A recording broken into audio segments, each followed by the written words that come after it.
Assalamualaikum warahmatullahi wabarakatuh.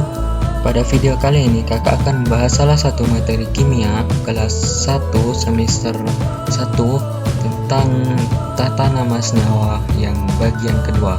Nah, video ini merupakan bagian yang kedua. Untuk adik-adik yang belum menonton bagian yang pertama, kakak sudah sediakan link videonya di deskripsi video ini. Oke, langsung saja kita menuju materinya.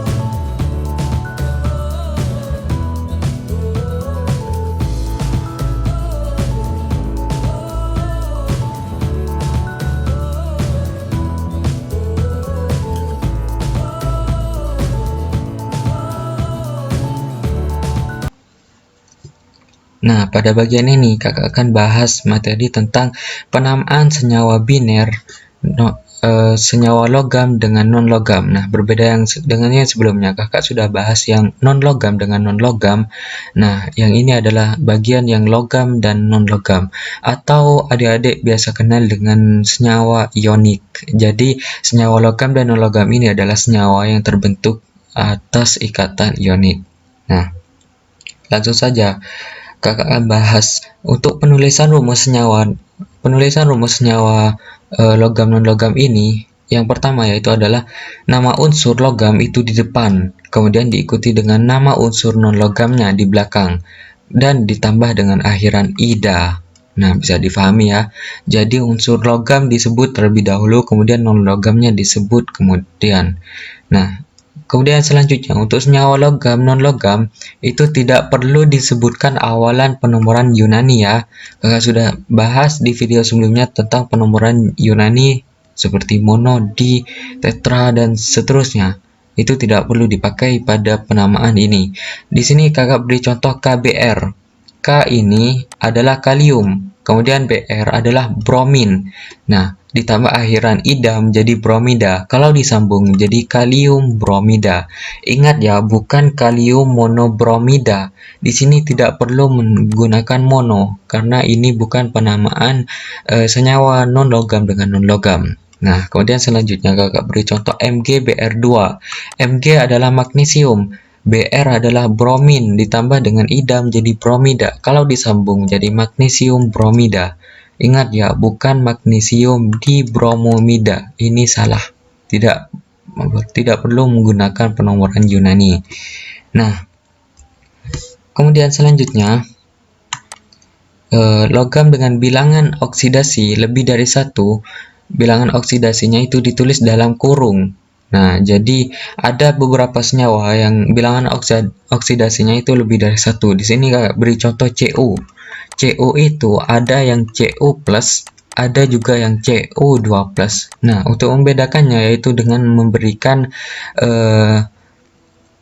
nomor Romawi pada penamaan unsurnya. Di sini kakak beri contoh Cu2O. Cu2O dinamakan tembaga 1 oksida. Jadi kalau namanya tembaga 1 berarti dia adalah Cu+. Nah, bisa difahami ya. Kemudian CuO namanya adalah tembaga 2 oksida, berarti dia adalah Cu2+. Jadi 2+ ini mengikuti dengan jumlah dari Romawinya ini. Kemudian FeCl2 namanya adalah besi 2 klorida. Jadi Fe itu ternyata ada yang Fe2+, ada juga Fe3+.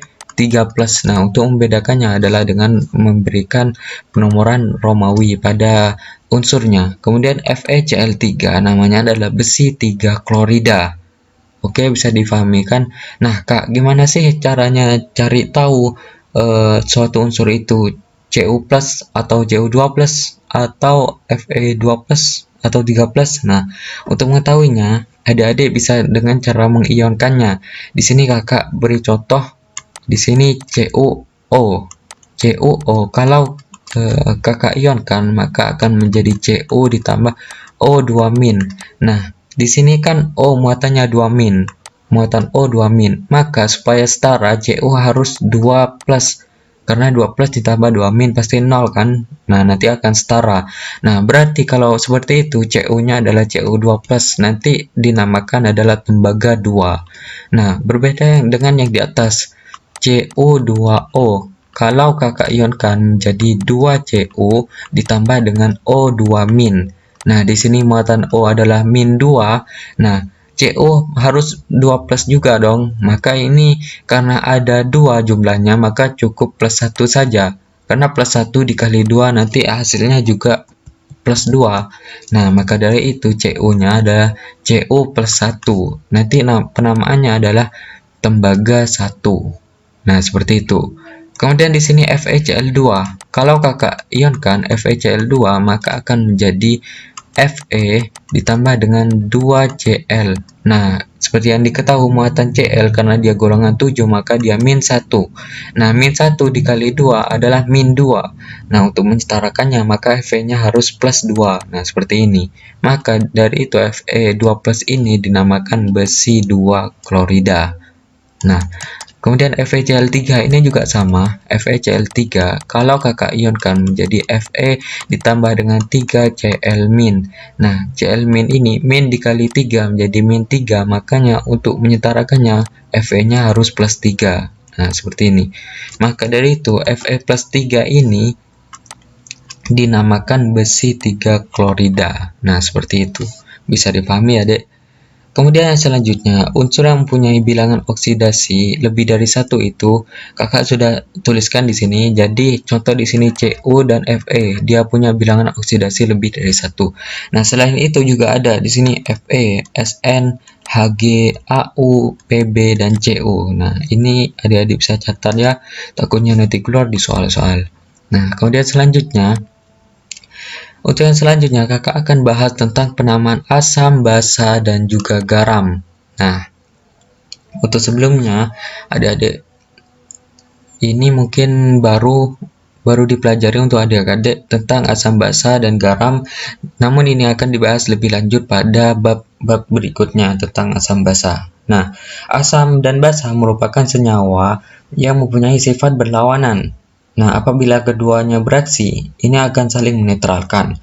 Asam akan menetralkan sifat basa dan basa akan menetralkan sifat asam.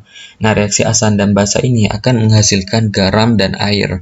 Nah, langsung saja kakak akan bahas penamaannya dimulai dengan penamaan asam.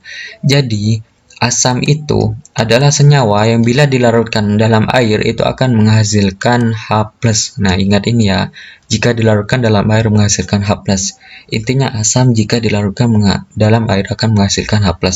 Nah, misal di sini asam asetat CH3COOH. Nah, untuk aturan penamaannya yaitu seperti ini. Dengan menyebutkan atom H atau ion positif dengan sebutan asam. Nah, kemudian dilanjutkan dengan menyebutkan nama ion negatifnya. Di sini kakak beri contoh HCl. HCl, H kita sebut dengan asam, kemudian Cl kita sebut dengan klorida. Nah, kalau disambung jadi asam klorida. Oke, bisa difahami ya.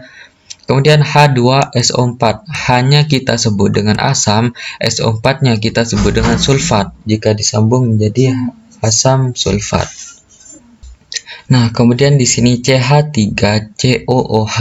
Nah, di sini ada H di sini kita sebut sebagai asam. Kemudian CH3COO itu disebut dengan asetat. Jika disambung menjadi asam asetat. Nah, seperti ini bisa difahami ya, Dek. Nah, kemudian asam sudah adik pelajari. Untuk selanjutnya, kakak akan bahas tentang penamaan basa. Ini tidak jauh beda ya dengan penamaan asam. Nah, sebelumnya, basa adalah suatu senyawa yang jika dilarutkan dalam air itu akan menghasilkan ion OH-.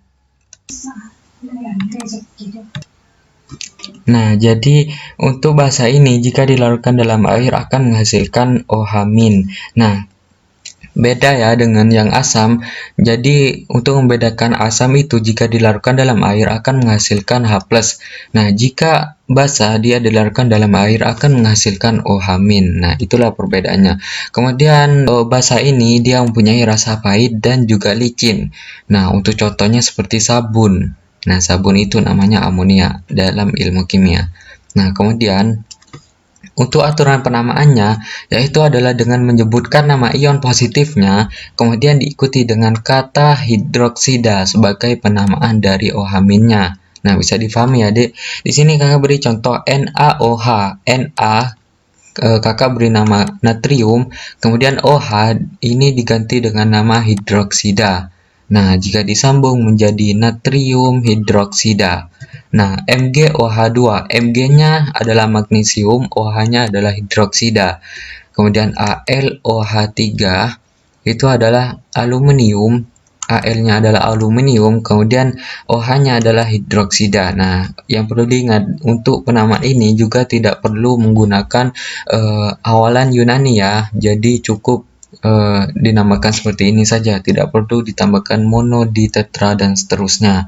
Nah, kemudian selanjutnya unsur itu ada yang dapat membentuk 4 macam. Di sini kakak beri contoh ClO.